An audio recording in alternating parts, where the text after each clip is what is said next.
Hello, welcome, I'm the Raging Beard, and this is a USB converted Fanatec McLaren GT3 rim from the sim racing machine.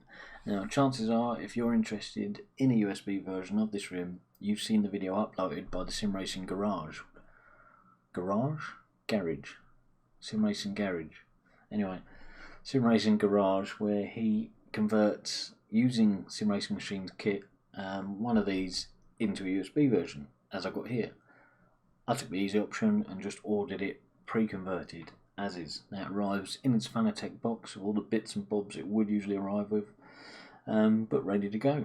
It's got, the chunky USB cable attached, and on the back ready to mount to your direct drive wheel or whatever quick release you've got. It's 335 quid, not including postage, plus an extra 24 because I opted for the inline all metal DIN connector here. Actually, a panel mount DIN. If you want to avoid spending another 25, fine, you'll just get a standard coiled USB cable. Let me show you close up here. So there's the DIN connector. Now on the back, ignoring that I've already got my quick release on here, awesome bit of kit. I've done a video on that, check it out. So obviously what we're talking about is here onwards. Yeah, so I've got it covered with a 70mm standard bolt pattern. As I say, you can have 50mm, whatever. It's on this drop down menu when you order it, or you can contact him if you need something different. If you need the threads drilled out, for example, they can do that. Let me show you close up here. You can see this piece with SRM on it there. That's effectively a 25mm spacer. Now when you order this wheel, you can order this version, which is just standard, or short version is basically hasn't got that spacer in. Same price, but without that it's possible you can have issues on how you mount it. So yeah, that's something to be mindful of if you need to use extensions and whatnot. While we're on the topic of extensions, on some of my rims I have to use stuff like this, and to know whether or not I'd need to, I always measure from a fixed reference point, the back of the grip, to up to where it mounts. If that's the same on all my wheels, with or without these, then obviously the distance to myself is the same. So just so you know, as I couldn't find the info online, which is because it's a very specific question, isn't it? From the back of the grip to here is basically 85mm. If you order the short version, it'll be 60mm. So that gives you an idea as to whether or not you need extensions or not. Yeah, so I'll get it mounted on the rig and show you what functionality has and hasn't retained after its conversion on its current firmware. I'll show you a bit of software you can use to see the button pressing, and I'll show you a little trick you can do with joy to key to get one of these rotaries working in a different way than Fanatec intended. Just quickly, before I jump on the rig, I want to praise Sim Racing Machine's customer service. When I had questions, Simon F. filed replies back pretty quick, but more impressively, the day I ordered this was the same day he received a few of these rims in stock from Fanatec. Having received them himself that day, he got it converted, sent it out, and I received it the next day, even though I hadn't paid for the fastest shipping options. So I just want to say hats off to them. Fantastic, and I wouldn't have any qualms about ordering from them again. Okay, so we're in the rig, got the wheel mounted and plugged in, and when you do plug it in, an F does come up on the display for a little while. That just goes away on its own. Right, now the first important thing to mention is when you plug the wheel in, don't go to Windows game controllers to look at button inputs, etc. A lot of the time it will just come up with an error message, which you might panic about. Other times it may go in, but not all the buttons will show up. But on Sim Racing Machine's website, there's a link to a little program called Pointy's Joystick Test, or just Joy Test I think it is on the website. When you download that, and from your drop down list of input devices, select Club Sport Wheelbase, and it will bring up all the inputs available which are mappable in game. So that would be like LSB, I suppose, left shoulder button, right shoulder button, Y, B, X, A, rotary, point of view. It's out in the hat switches, the Xbox button, gears, so they all work, they're all mappable there. The clutch pedals, now as you can see, both the left and the right come up on the same axis, RX there, and this is in clutch position 1. Now if I turn this, it turns on the little display. How visible that is I don't know. Right, if I put it on position 1, clutch bite point. And as I say, they're both the same axis. That's not a fault, that's how it's meant to be. And what you would do to use it in game is assign these to clutch, obviously. Assign that axis to clutch, doesn't matter what you press. And then if you're holding them both down, you can see 100 comes up in display. You would slowly let it go 1 until you find your bite point. And then at race start, you would quickly release that one and see that goes down to whatever percentage you had. I don't know, I'm pointing at the screen, you can't see that. And then you slowly let that one off. So if you wanted it at 50%, there'd be a quick let off and then you'd pull away. If that makes sense. So it retains that. Now it also retains the advanced bite point mode, but to access that on this, I believe on the normal one you would hold down a paddle and press up, and a display would come up in here, and you can have like 5 different presets of bite points you already set. You can't do that on this one, you have to set it each time per car, so to speak. And how you do that is you switch over right one, comes up with clutch handbrake. Well, ignore that. You would hold in the paddle, turn the rotary. Now we don't get any display in here like you would usually, but it still works. As you can see on the under screen display there, it is changing the bite point, and it'll remember that,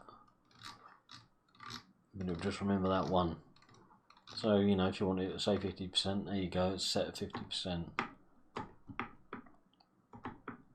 So the left one is set at 50%, so you'd hold them all the way down. And there you go. And release it. Well, I hope that makes sense. Anyway, so you've got 2 more modes on this. Both are basically the same, and you ignore that it says brake and throttle, although you can use them as brake and throttle and mappable analog axis. For our purposes, both the last 2 are the same, and it just gives you 2 separate axes for the paddles.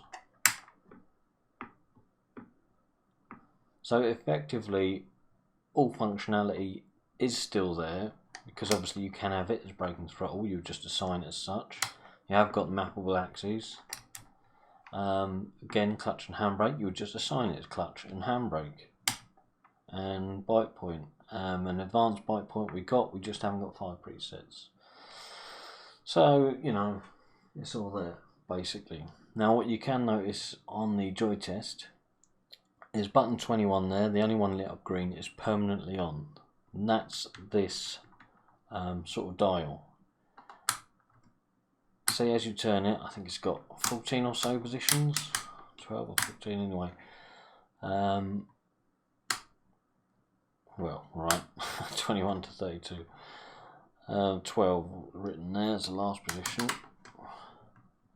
I've actually only just noticed that. I didn't know they had little numbers and a little cutaway to see what number you're on. Okay. So anyway, that's permanently held down unless you press this little button here. That interrupts the button input. Now, obviously it's not a normal dial like, say, this one, a rotary input, which you could have to dial up, say traction control or down traction control, whatever. You can't do that with this, because each one is an individual input and permanently held down. Now, I don't know what good that is really. I'm not sure what settings you're going to have that as. But using Joy to Key, which I can't stress enough how awesome Joy to Key is for our hobby, and I've done a video on that as well, check it out. I found a way of mapping this. Obviously I use it anyway. I map all of these to keyboard buttons. For example, Y could be the same as a Y keyboard input. And the reason I do that is if, say, I had that as, I don't know, change HUD modes, put another steering wheel on, I'll have another button there that's also the same keyboard press. So no matter what wheel I have on, buttons roughly in the same place do the same thing, and I can swap on the fly because all my steering wheels remain plugged in USB. I hope that makes sense. I'll try and explain a bit better in the Joy to Key video, but it is brilliant. Anyway, using that, I found a way, and I'll try and demonstrate it in a moment, where you can have this just do one button press. And you could have it per number. You could have 1 as 1, 2 as and it just presses that keyboard button, keyboard press once. Or you can have them, a few of them as the same if you wanted. Again, it doesn't help a lot. One scenario I could see it being useful is if you're in a sim where views were assigned to, 1 to 5. Then you could have 1 press 1 once, 2 press 2, so you could change view by doing that. Otherwise, I don't know what use it is.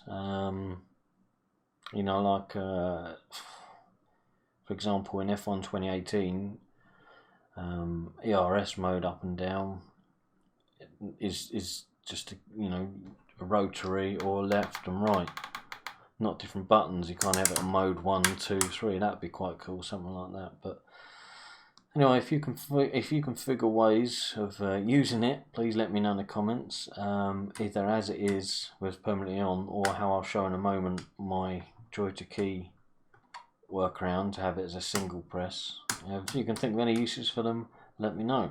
Right, and lastly we got this input. This controls these two little toggles. So we've got, that's actually 10 and 20, 8 and 19. Flick it onto 2 and they're totally different buttons, like 33, 34, 35, 36. Again, 37, 38, 39, 40. So it gives you a ton. It gives you an absolute ton. Unfortunately, they're not all in Joy to Key. Joy to Key will only go up to those ones. It won't. You can't recognise them, but they are mappable in games. Okay, so this here on the right is Joy to Key. Joystick 2 in green is the Fanatec rim. Now, options highlighted or inputs highlighted are things it's already detecting. Now, stick 2 here. I'll unclick it. This green one, that's actually the clutch pedal. You can ignore that because you're not going to assign them in Joy to Key anyway. Analog inputs. The other one is this dial here, as you can see down the bottom. I've already named everything. Every input I assign a name, whether I'm using it or not. And at the moment they're disabled because there's no input assigned. Right, now it's actually easier than I remembered. Literally all you've got to do is like any other key in Joy to Key. Double click it. Now, for example, I'll have it as 1. Position 2, I'll have 2, 3, 4, 5, 5, and so on, right? And to prove this works as a single button press, what you do is you then go into your game or sim and not assign using this, you'd actually assign 1, 2, 3, 4 on the keyboard. Let's go into Notepad up here. If I turn this, 2, 3, 2, 1. See, it's not constantly holding it down. As in, it's not doing, if I hold it on the keyboard, it's not doing that. Literally. And you can do whatever you want, you can do multiples. I don't know what use that would be, but you can. So yeah, there you go. It's a little perhaps workaround that makes it more useful than a permanently on input. Again, I'm still not entirely sure in what way it's useful. Okay, so in game, using Assetto Corsa as an example, I've come here into controls, and if I want to use the pedals, clutch to bind and pull the input. Of course it says Club Sport Wheelbase. So both are doing that, the full range analog. Okay. And before I actually load up on track, well, there's no use for having this dial that I can see in here as each click being a separate input, but I have found a way of using it as a basic rotary. Okay, so if I bring up text document and join to key, you can see I've got position 1 as 1, 2 as 1, 3 as 2, 4 as 2. Now what that looks like in Notepad is I'm on 1 here. I can go 1, 2, 1, 2, 1, or so 3 and 4 is doing 2, 1 and 2 is doing 1. Now you might think, well, what bleeding use is that? Well, okay, so if I come up into the game, brake balance forward, we'll have as 1, brake balance rear will click as 2. Okay, so having seen that the game does register this toggle switch input in different dial positions, I've set them to something I can use in each car. So I've got traction control on position 1, traction control up and down. Position 2 I'll just have as headlights and glance back. If they work, then they'll work in any dial position. And let's test the theory. Okay, jumping into an actual 650S. Excuse the field of view, I do not use monitor generally, usually in VR. Okay, so in position 1, traction control up and down, moment of truth. Position 2, lights are on and glance back. It does work.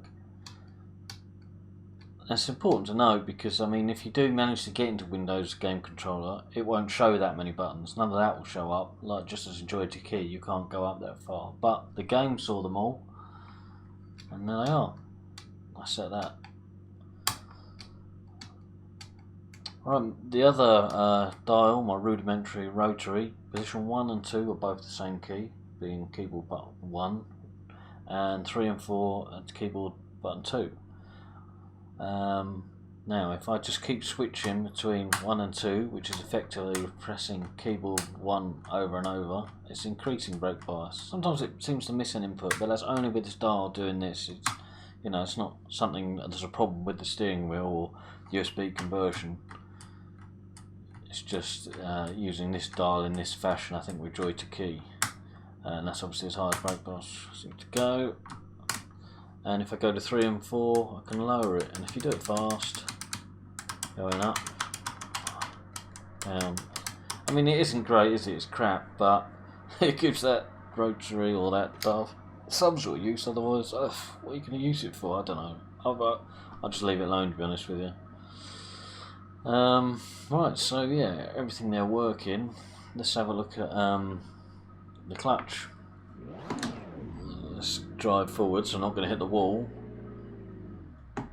Right, now if I hold either of these, that's clutch all the way in. Let go, obviously stalls. Either of them. Okay, hold both in, the display goes up to 100. That's clutch is 100% on.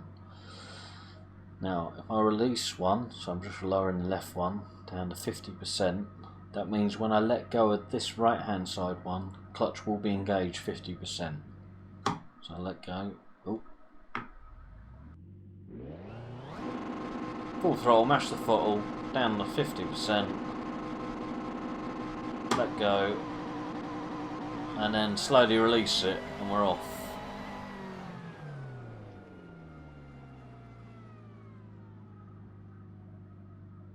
Do that again. Mash the throttle, 50% or so, and we're off. Slowly release. I'm not saying I'm an expert at this, I know how it works. I'm not saying I can do it efficiently. Right, now the next mode Oh, by the way, the after USB conversion, this still works. This is speed.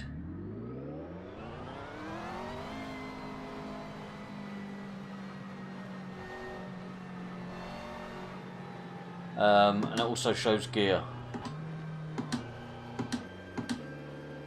and then goes back to your speed. Right, so advanced bike point mode, position B, clutch is fully engaged with one pedal, we know that. Full throttle. Now as I turn the bunker switch down, as I turn the dial down, that lowers the input. Now you would see a percentage again happening in this dial with an actual Fanatec wheelbase, and you can press up and flick through presets. You can save 5 bike points. We can't do that. We don't get any display. You just have to watch on screen for what's happening, and you can't save 5. So if you change cars, you're just going to have to do it again. But it only takes a moment. So full throttle, clutch is all the way in. I start turning this down. You see that just remains saying I'm in gear 1 and to change gear. So don't bother watching that display. Watch the screen, turn it down, keeping the left pedal all the way engaged. So we start to roll. So you find the point you want. Come to a stop. The thing is, we will now stall, even though that's held all the way in, because it's not engaging the clutch all the way, only to the level we set. If you went on joy test, you would see where that's set. If I hold that one in as well, that puts out the rest of the way. So full throttle, I fully let go of this one. That'll reach the bike point where we start moving, and then you slowly let go of the left one. Like I said, you can probably do it much quicker and better than I ever can at the moment, but that's the idea.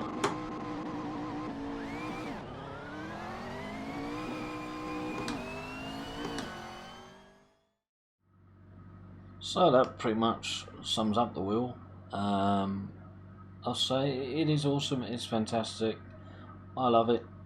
For the price, I think it's phenomenal. And again, using a quick release system, and what the quick releases I've got is, if I want to change wheels, just pull it off like that, same as any other, put it back on. Yeah. Any questions or anything you want to know about it, just pop me a comment. I'll try and always reply. Cheers.